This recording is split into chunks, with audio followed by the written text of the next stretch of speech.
राधे राधे दोस्तों, कान्हा वास्तु चैनल में आप सभी लोग का स्वागत। दोस्तों आज हम जानेंगे एकादशी तिथि हमारी कब पड़ रही है। दोस्तों एकादशी तिथि हम किस दिन रखें और एकादशी तिथि का महात्म्य तो आज हम जानेंगे। दोस्तों एकादशी व्रत के पुण्य के समान कोई पुण्य नहीं है, तो वीडियो के अंत तक बने रहे। चैनल को लाइक सब्सक्राइब जरूर कर दे, बेल आइकन का बटन दबाना ना भूले, जिससे कि आने वाली नोटिफिकेशन आप लोगों के पास जरूर पहुंचे। दोस्तों एकादशी तिथि 27 मई दिन बुधवार को मनाई जाएगी। उदया तिथि के अनुसार द्वादशी युक्त जो एकादशी है वो हमारी बुधवार को पड़ रही है 27 तारीख को। तो एकादशी को हम बुधवार को मनाएंगे। एकादशी व्रत के पुण्य के समान कोई पुण्य नहीं है। जो पुण्य सूर्य ग्रहण में दान से होता है उससे कई गुना अधिक पुण्य एकादशी के व्रत से होता है। जो पुण्य गोदान, स्वर्ण दान, अश्वमेघ यज्ञ से होता है उससे अधिक पुण्य एकादशी के व्रत से होता है।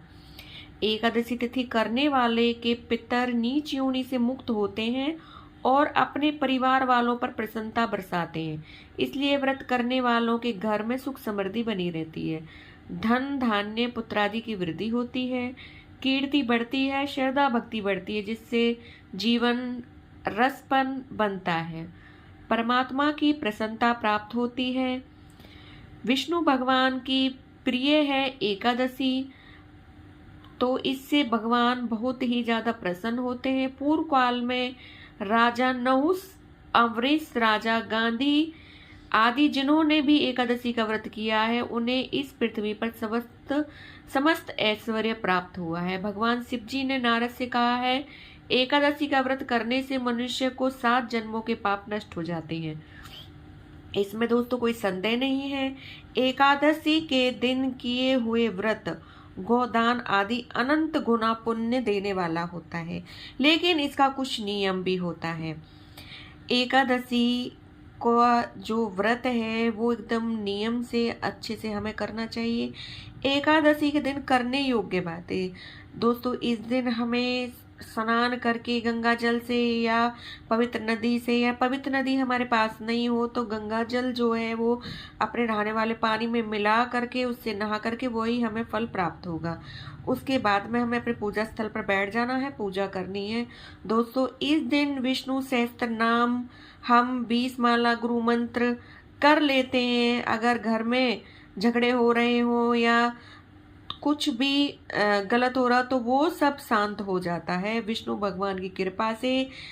दोस्तों विष्णु सहस्त्र नाम पढ़ें और घर में जो भी कोई आपकी बाधा है, जो भी कोई आपके झगड़े उसे शांत करें। दोस्तों एकादशी के दिन ये सावधानी रखनी बहुत जरूरी होती है।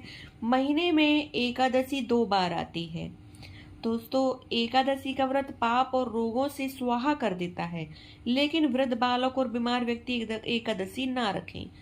जिसके शरीर में एकादशी व्रत रखने की संभव सिचुएशन हो, संभावना हो, व्रत रख पाए वही व्रत रखें। ये व्रत बालक, वृद्ध, अगर किसी का शरीर नहीं मान रहा है तो वो व्रत ना रखें।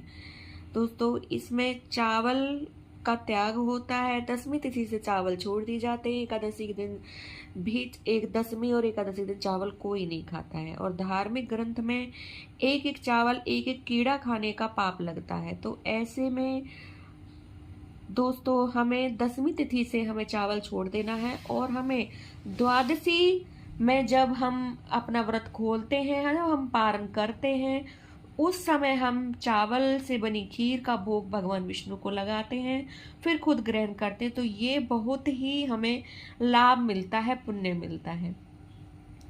इस तरीके से अगर हम एकादशी व्रत का नियम लेते हैं, एकादशी व्रत हम करते हैं, तो हमें दोस्तों बहुत सारा पुण्य मिलता है। और अधिक मास की ये एक पुरुषोत्तम मास की जो भगवान विष्णु को अति प्रिय है, तो उसमें हमारी ये एकादशी पड़ रही है। तो दोस्तों ये व्रत जो भी मनुष्य कर सके वो जरूर करें। इसकी कथा मैं अगली वीडियो में डालूंगी। तो दोस्तों वीडियो को ज़्यादा से ज़्यादा शेयर करना ना भूलें। यही वीडियो का समापन होता है। राधे राधे।